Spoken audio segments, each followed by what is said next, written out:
নেতাজি কি আদৌ মারা গেছিলেন, না পুরোটাই একটা সাজানো থিওরি? এই কথাটা সকলের মনের মধ্যেই ঘোরাফেরা করে। এবার নেতাজির অন্তর্ধান নিয়ে এমন একটা কথা বলবো যা শুনলে অবাক হয়ে যাবেন। পূরবী রায় রাশিয়ান ভাষা ও তাদের ইতিহাস নিয়ে পড়াশুনো করতে ৯০ দশকে রাশিয়ায় পাড়ি দিয়েছিলেন। তবে পূরবী দেবী শুধুমাত্র যে পড়াশুনো করতেই গেছিলেন তা নয়, অনেকেই জানতেন না তিনি পড়াশুনোর পাশাপাশি নেতাজির অন্তর্ধান রহস্য সম্পর্কেও গবেষণা করেছিলেন। সালটা ১৮৯১। USSR, the union of socialist Soviet Republic ভেঙে যায়। এই সময় পূরবী দেবী রাশিয়াতেই ছিলেন। ইউএসএসআর ভেঙে যাওয়ার ফলে কিছু সময় ধরে রাশিয়ার মধ্যে অরাজকতার সৃষ্টি হয় এবং রাশিয়ার গভর্নমেন্টের বেশ কিছু ক্লাসিফাইড সিক্রেট ফাইল এবং ছবি বাইরে বেরোতে শুরু করে। এই সময় যাদের হাতে এই সমস্ত ডকুমেন্টস ও ছবিগুলো পড়েছিল তারা অর্থলোভে সেগুলো নিলামে তোলা শুরু করলো। চড়া দামে সেগুলো ব্ল্যাক মার্কেটে বা পুরনো জিনিস সংগ্রহকারীদের কাছে বিক্রি করার ব্যবস্থা করেছিল। যেহেতু পূরবী রায় রাশিয়ার ইতিহাস নিয়ে পড়াশুনো করেছিলেন, তাই তিনি এই বেআইনি অপশনগুলোতে ঢুঁ মেরে বেড়াতে লাগলেন। ১৮৯১ সালে নিলামে ঘুরতে গেছিলেন পূরবী দেবী।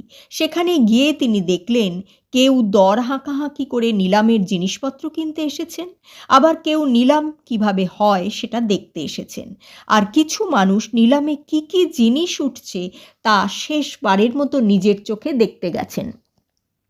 এই শেষ ক্যাটাগরির মানুষ ছিলেন পূরবী রায়। তিনি প্রায় নিলামে ওঠা বিভিন্ন দুর্মূল্য জিনিসের ছবি তুলতেন আর সেটা নিয়ে পড়াশুনো করতেন। তো সেদিনও অন্যান্য দিনের মতো নিলামে ওঠা জিনিসগুলো ঘুরে ঘুরে দেখছিলেন পূরবী দেবী। আচমকা তার নজর পড়ল এক ফটোগ্রাফে। চোখ পড়তেই তিনি খুঁটিয়ে খুঁটিয়ে দেখতে শুরু করলেন ছবিটি অন্যান্য ছবির থেকে একটু আলাদা। এই ছবিটা ছিল কোনো ডিটেনশন ক্যাম্পের। এমনিতেই এই ক্যাম্পগুলোর অবস্থা শোচনীয় হয়, চারিদিকে নোংরা, আবর্জনা ও অস্বাস্থ্যকর পরিবেশ থাকে। কিন্তু সেই ছবিতে যে জায়গাটা ছিল ডিটেনশন ক্যাম্প কম, সেফ হাউস মনে হচ্ছিল বেশি। পূরবী দেবীর ছবিটা খুঁটিয়ে খুঁটিয়ে দেখতে গিয়ে লক্ষ্য করলেন একজন লম্বা চওড়ার চেহারার লোককে ঘিরে কয়েকজন বন্দুকধারী আর্মড অফিসার দাঁড়িয়েছিলেন। কিন্তু যাকে ঘিরে রাশিয়ান আর্মিরা দাঁড়িয়ে আছেন সেই ব্যক্তিটি কে? ভালো করে দেখতে গিয়ে দেখেন ওই ব্যক্তিটি সুভাষচন্দ্র বোস। পূরবী রায় অন্তত পরবর্তীকালে এই কথাই বলেছেন, কিন্তু মুখে বলা আর প্রমাণ যোগ করা এক বিষয় নয়। এরপর বিস্তর কাঠখড় পুড়িয়ে পূরবী দেবী ওই ডিটেনশন ক্যাম্পের খোঁজ পেলেন। জানতে পারলেন ওই ক্যাম্পটি মস্কোর শহর থেকে একটু দূরে পোডাস নামে এক জায়গায় অবস্থিত। এই অবধি সব ঠিকই ছিল। তারপর যে তথ্য জানা গেল, GRU এর কার্যালয়। GRU হল Russian foreign military intelligent agency. একে সামনে ঘন জঙ্গল, তাই আবার বাঘ, আর এ তো আর যে সে বাঘ নয়, খাস সাইবেরিয়ান টাইগার। কথায় আছে সাইবেরিয়ান বাঘ আসলে ম্যাজিশিয়ান। সামনে একবার কেউ পড়ে গেলে সে নাকি নিমেষের মধ্যে ভ্যানিশ হয়ে যায়। GRU হলো ঠিক এই রকমই সংস্থা। একবার কেউ যদি এই সংস্থার নজরে চলে আসে, তাকে বাঁচানোর সাধ্যই স্বয়ং যমরাজেরও নেই। তাই পূরবী দেবী বুঝলেন যে GRU কার্যালয় ঢুঁ মারা খুব সহজ হবে না, কারণ অন্য কোনো দেশে গিয়ে সেই দেশের টপ সিক্রেট ক্লাসিফাইড ফাইল নিয়ে ঘাঁটাঘাঁটি কোনো দেশের সরকার মেনে নেবে না, এবং অন্য দেশে গিয়ে গোয়েন্দাগিরি করার শাস্তিও ঠিক কতটা ভয়ঙ্কর হতে পারে তা কহতব্য নয়। এবার ওই অঞ্চলটি যেহেতু GRU এর দখলে ছিল, তাই সেখানে কিছু নিয়মও লাগু ছিল। পোডাস নামে ওই জায়গাটা ঢুকতে গেলে প্রথমত আপনাকে রাশিয়ান হতে হবে, দ্বিতীয়ত রাশিয়ান কোনো হায়ার র্যাঙ্কে চাকরি করতে হবে।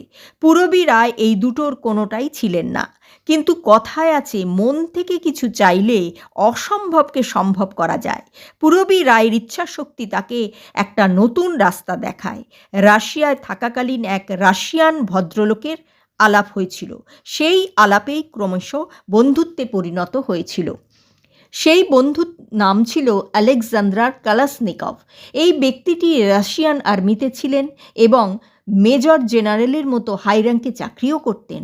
ভালো বন্ধুত্ব তো এমন সময় কাজে লাগে। পূরবী রায় বন্ধুর সঙ্গে দেখা করলেন। তিনি বন্ধুকে সেই ছবিটা দেখালেন এবং সব ঘটনা খুলে বললেন। বন্ধুটি সব ঘটনা শুনে সেদিনের মতো বিদায় নিলেন ঠিকই, কিন্তু ব্যক্তিগতভাবে অনুসন্ধান শুরু করলেন। বিভিন্ন গোপন ফাইল ঘেঁটে যে তথ্য বের করলেন তা শুনে গায়ে কাঁটা দেবে। 1946 সালের অক্টোবর মাসে রাশিয়ান শাসক স্তালিন তার 3 সহকারী উপদেষ্টার সঙ্গে একটা মিটিং করছিলেন। স্টালিনের সেই 3 জন সহকারীর নাম ভিশনাস্তি, মালিক ও মল্টাভ। আর রাশিয়ান ক্লাসিফাইড নথি অনুযায়ী এটির নামকরণ করা হয়েছিল হোয়ার টু কিপ চন্দ্রা বোস, অর্থাৎ চন্দ্রা বোসকে কোথায় রাখা হবে। 1945 সালের 18ই আগস্ট প্লেন দুর্ঘটনায় মারা গেছেন যে মানুষ, সেই মানুষটাকে কোথায় রাখা হবে সেই বিষয় নিয়ে 1946 সালের অক্টোবর মাসে রাশিয়ানরা কেন মিটিং করবে? এবার যদি বলা হয় ওই ফাইলে চন্দ্রা বোস যাকে বলা হয়েছে সেই ব্যক্তি আর সুভাষচন্দ্র বোস কি আলাদা মানুষ? আসলে পূরবী দেবী যে ছবিটা দেখছিলেন সেই ছবির লোকটাই বা কে? এইবার সকলের মনে প্রশ্ন জাগবে, জাপানের প্লেন দুর্ঘটনার পর নেতাজি রাশিয়ায় কিভাবে পৌঁছলেন? রাশিয়ার সঙ্গে নেতাজির সম্পর্কই বা কেমন ছিল? সালটা 1941। নেতাজি কলকাতার এলগিন রোডের নিজের বাড়িতে গৃহবন্দী। ইংরেজ সরকারের সেনা নেতাজিকে চোখে চোখে রেখেছে। উল্টো পাল্টা কিছু দেখলেই তাকে জেলে ভরে দেবার নির্দেশ ছিল, কারণ ততদিনে ব্রিটিশ হাইকমিশন জেনে গিয়েছেন যে গান্ধী কোনো থ্রেট নয়, আসল থ্রেট হলো নেতাজি সুভাষচন্দ্র বোস। 1940 সালের ডিসেম্বরের মাঝামাঝি সময় থেকেই ঘরের বাইরে বেরোনো বন্ধ করে দিলেন নেতাজি। এমনকি বাড়ির কারুর সঙ্গে বিশেষ দেখাও করতেন না। ঘরের বাইরে লাঞ্চ ও ডিনার রেখে দেওয়া হতো। সময় মতো খেয়ে উচ্ছিষ্ট বাসনপত্র ঘরের বাইরে রেখে দিতেন। সেই সময় দাড়ি কামানো বন্ধ করে দিয়েছিলেন তিনি। বাড়ির সবাই ভাবল এবার বুঝি ধর্মের দিকে মন দিয়েছেন তিনি, সন্ন্যাসী হবেন। নেতাজির বাড়ির বাইরে যারা পাহারা দিত তারা ব্রিটিশ হাইকমিশনের কাছে খবর পাঠান, আর কোনো ভয়ের কারণ নেই, নেতাজি হয়তো সন্ন্যাস নিতে চলেছেন। ব্রিটিশরা এই ইনফরমেশন বিশ্বাস করলেন না, তারা পাহারা সরালেন না। ব্রিটিশ জানতো বাঁধন আলগা হলে পাখি উড়ে যাবে, হলেও তাই। এই সিকিউরিটি সতর্কতা সত্ত্বেও উধাও হলেন নেতাজি। 1941 সালে 16ই জানুয়ারি গভীর রাতে সবার চোখে ধুলো দিয়ে ভাইপো শিশির বোসকে সঙ্গে নিয়ে দেশ ছেড়ে পালালেন। তিনি পালিয়ে জাপান কিংবা জার্মানি যাননি, গিয়েছিলেন রাশিয়ায়। ইটালিয়ান পাসপোর্টে তিনি মস্কো পৌঁছন, সেখানে রাশিয়ানদের সঙ্গে যোগাযোগ স্থাপন করেন। সেটা কোনো কারণে সম্ভব না হওয়ায় তিনি মস্কো থেকে রোম হয়ে হিটলারের দেশ জার্মানিতে পৌঁছন। তারপর হিটলারের সঙ্গে দেখা হওয়া ও মিটিং করার ঘটনা সবারই জানা। অনেকে ভাবেন তিনি কমিউনিস্ট ভাবাপন্ন ছিলেন বলেই তিনি কংগ্রেস ত্যাগ করেছিলেন। স্টালিন বিশ্বের ইতিহাসে তার ছাপ রাখতে শুরু করেছেন, তাই নেতাজি ভেবেছিলেন তার সাথে হাত মেলাবেন, তাতে ভারতের লাভ হবে। এই ভাবনা কিন্তু ভুল ছিল না।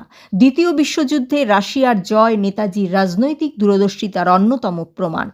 অগাস্ট 1, 2022 বিখ্যাত এক নিউজ পেপারে ছাপা হলো 1970 সালে কংগ্রেসের এক রাজনৈতিক ব্যক্তিত্ব সত্যনারায়ণ সিনহার এক স্টেটমেন্ট। তার বক্তব্য ছিল, নেতাজি 1945 সালে সেপ্টেম্বর মাস নাগাদ রাশিয়ায় পৌঁছেছিলেন ও তারপরই সেখানকার এক জেলে রাখা হয়েছিল। এই জেলটি ছিল সাইবেরিয়ার ইয়াকু শহরে। তিনি এই খবরটি জানতে পেরেছিলেন রাশিয়ান এজেন্টের মাধ্যমে। সেই এজেন্টের নাম কাজলাভ। এই কাজলাভই জানিয়েছিল স্টালিনের আদেশেই জেলের মধ্যেই তাকে মৃত্যুদণ্ড দেওয়া হয়। তদন্তে উঠে আসে এই কথা বারংবার। মস্কোর ইনস্টিটিউট স্টাডিজে অধ্যাপনা করা প্রফেসর EN কাগ্রা মুখার্জি কমিশনকে জানিয়েছিলেন নেতাজি রাশিয়াতেই ছিলেন এবং সেখানেই তিনি মারা যান। এবার কে সত্যি বলছে আর কেই বা মিথ্যে বলছে এসব আমাদের জানা নেই। তবে যেটা জানা আছে সেটা হলো নেতাজি কোনো সাধারণ মানুষ ছিলেন না, কারণ আজও পৃথিবীর বুকে এমন অমর, অধরা ও অজেয় এই শব্দগুলোর একটাই মাত্র প্রতিশব্দ, সেটা হলো সুভাষচন্দ্র বোস।